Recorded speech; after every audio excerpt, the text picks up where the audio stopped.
Nesse vídeo eu vou falar sobre o metabolismo dos carboidratos. Bom, os carboidratos, eles são conhecidos como açúcares ou sacarídeos. E eles têm função de fornecer energia, de reservar energia e também de estruturar o nosso corpo, né? Eles têm função estrutural também. E além deles serem também a única fonte de energia aceita pelo nosso cérebro, o que faz deles muito importantes, né, para o bom funcionamento do nosso sistema nervoso. Os carboidratos, eles são divididos em simples, que são os monossacarídeos glicose, frutose e galactose, e disacarídeos, que são sacarose, lactose e maltose. E eles também são divididos em complexos, que são os polissacarídeos, celulose e amido, vegetais e o glicogênio. O processo de quebra do carboidrato para produzir energia, ATP, ou moléculas menores é chamado de hidrólise. E agora eu vou explicar para vocês sobre o metabolismo e absorção dos carboidratos, que começa na boca, onde a enzima amilase salivar inicia a digestão dos carboidratos. Logo após, o pâncreas, ele libera a amilase pancreática, onde o polissacarídeo é convertido a salivar, inicia a digestão dos carboidratos. Logo após, o pâncreas, ele libera a amilase pancreática, onde o polissacarídeo é convertido em disacarídeo.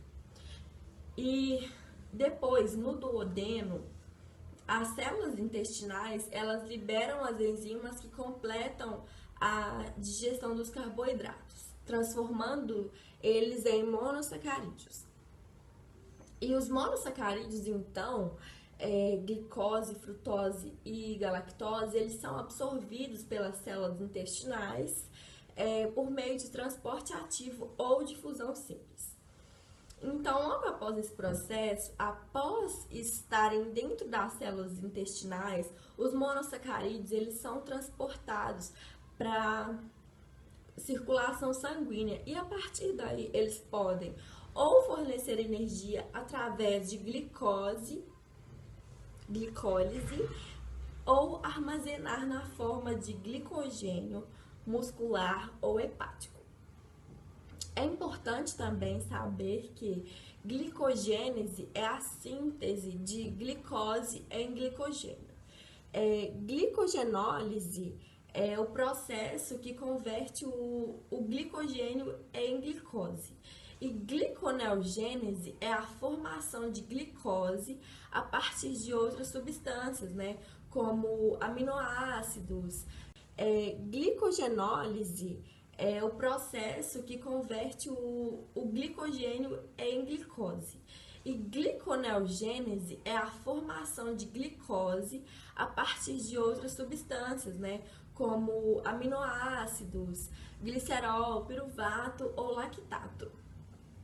E agora eu vou explicar o papel dos hormônios do controle da glicemia. Nós temos a insulina, que com o aumento da glicose sanguínea, ela ajuda, né, no transporte para a célula.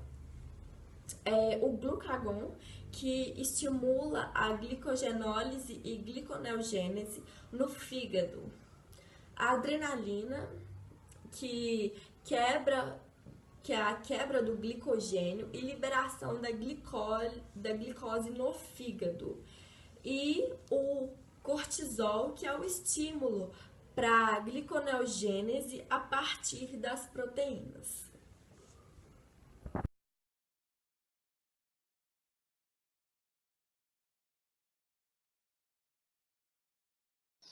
Primeiro é importante saber a importância das proteínas. As proteínas, elas compõem todo o corpo humano, os músculos, os órgãos, a pele, e elas são formadas por um conjunto de aminoácidos. Então, o processo de digestão de proteínas, ele começa quando as proteínas estomacais chegam ao estômago e estimulam a produção de um hormônio chamado gastrina. E esse hormônio, ele vai ter um papel importante, porque ele vai estimular também a secreção de ácido clorídrico pelas células parietais. E a gastrina estimula a produção de pepsinogênio também. E o suco gástrico, ele desnatura as moléculas de proteína, preparando o caminho para que aconteça o processo de digestão de proteínas. O pepsinogênio, em contato com o pH entre 1 e 2, que é o pH do estômago altamente ácido, ele transforma-se em pepsina, que é uma enzima que tem papel fundamental nessa digestão. Essa pepsina ela vai fazer a quebra, ela vai fragmentar as moléculas de proteína em pequenas partes, em partes menores de aminoácidos. Então, depois desse processo que acontece no estômago, o restante das cadeias longas de aminoácidos que não foram quebradas, não puderam ser quebradas no estômago, elas vão ser quebradas no intestino delgado, mais precisamente no duodeno. Então, chegando lá no duodeno, acontece uma ação por parte das enzimas pancreáticas, 3 enzimas importantes, e começa a quebrar para finalizar o processo em 100% de quebra de aminoácidos, de proteínas. Então, depois dessa quebra de aminoácidos e de proteínas em partes bem pequenas, porque todo o processo se resume nisso, em quebrar todas as moléculas de proteína, de proteínas e aminoácidos em partes bem pequenininhas. Então, elas estão prontas para irem para a corrente sanguínea. Lembrando que para a corrente sanguínea não vai proteínas, vai somente os aminoácidos. Então, resumindo,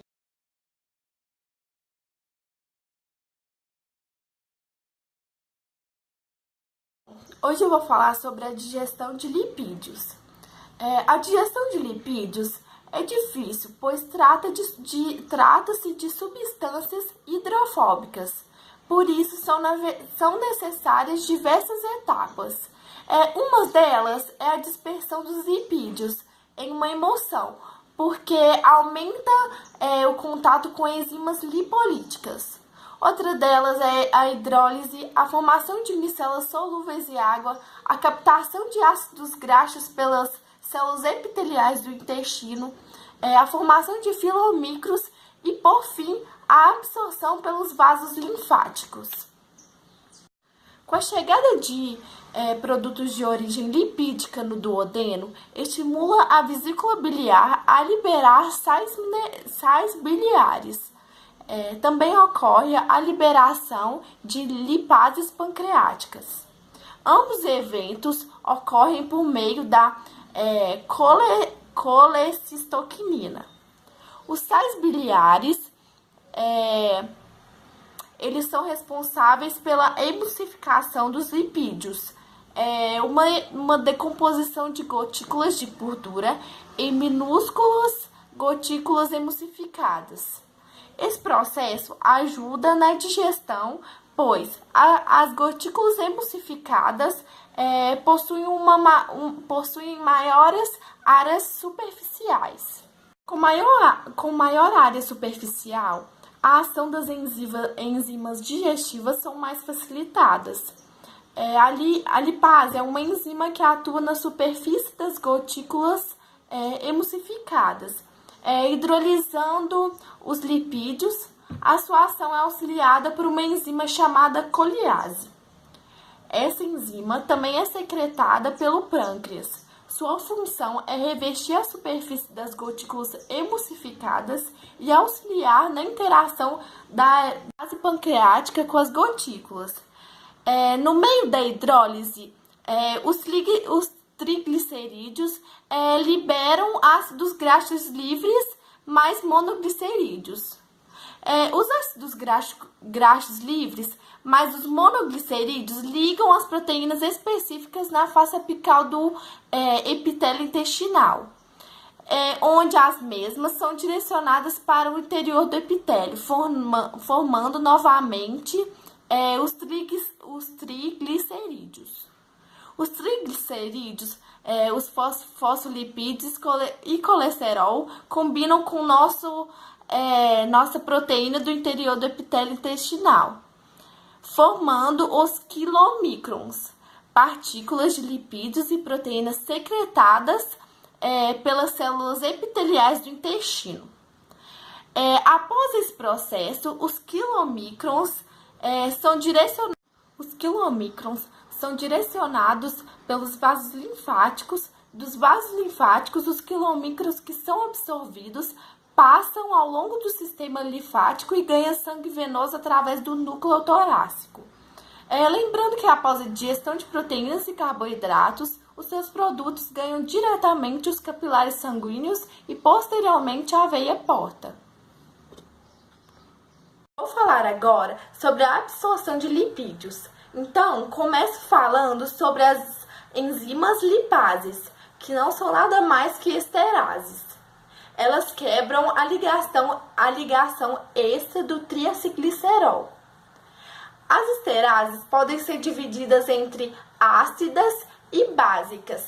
As básicas atuam em pH maior que 8, atuando no estômago. Já as ácidas atuam em basicamente dois ambientes, que é na boca, que é chamado lípase lingual, e no estômago, então é chamada de lípase gástrica.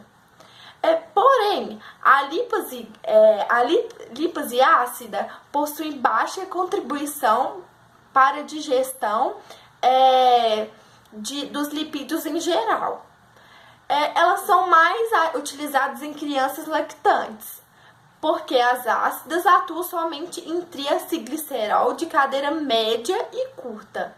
Já as básicas vão atuar em todos os tipos de triaglicerol.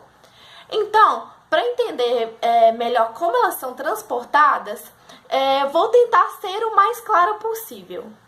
Quando o alimento entra, dirige-se para o estômago. Na boca, ele já começa a ser quebrado pelas lípases lingual. Nesse momento, indo para o estômago, de novo vai ter uma sítio de atuação, que é a lípase estomacal. No estômago, tanto os ácidos graxos liberados pela lípase lingual, tanto quanto os ácidos graxos liberados pela lípase gástrica, vão ser absorvidos na circulação porta. Mas como os ácidos graxos são hidrofóbicos, eles não podem circular sozinhos no sangue. Eles precisam de alguém para transportar eles. Como o nosso caso é na circulação porta, quem vai fazer esse transporte vai ser a albumina, uma proteína, ou seja, os ácidos graxos vão ser transportados pela albumina. Lembrando que são apenas ácidos graxos de cadeia curta e cadeia média, que sofrem atuação nas lípases lingual e gástrica.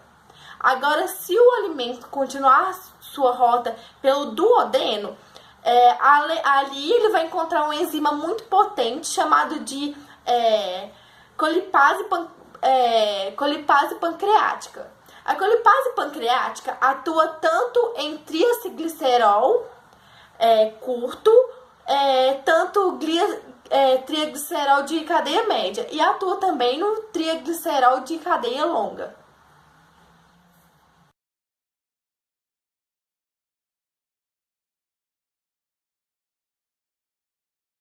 Olha só, o que proporciona o epitélio de absorção do intestino a existência das vilosidades e das microvilosidades? O que proporciona é uma maior área de absorção. Então, para a gente lembrar, tanto as vilosidades quanto as microvilosidades vão levar a uma maior área de absorção. E quais são as moléculas que são absorvidas no jejuno e no íleo? São as moléculas resultantes da digestão das macromoléculas do seu alimento. Você vai ter a absorção de aminoácidos, de monossacarídeos, dos ácidos graxos e monoglicerídeos, e também de bases, pentoses e fosfatos. Esse conjunto de moléculas são absorvidos no seu intestino delgado e no jejum no íleo. Assim, vemos que a água e os sais minerais não foram absorvidos aqui. Eles são absorvidos no intestino grosso. Então, além do intestino delgado, a absorção vai acontecer na última porção do seu sistema digestório, chamado intestino grosso. O que devemos lembrar que acontece nele é a absorção de água e de íons, e o que vai sobrar lá são os restos de alimentos não digeridos. Portanto, é no seu intestino grosso que você vai ter a elaboração das fezes, alimento que você ingeriu, mas não digeriu.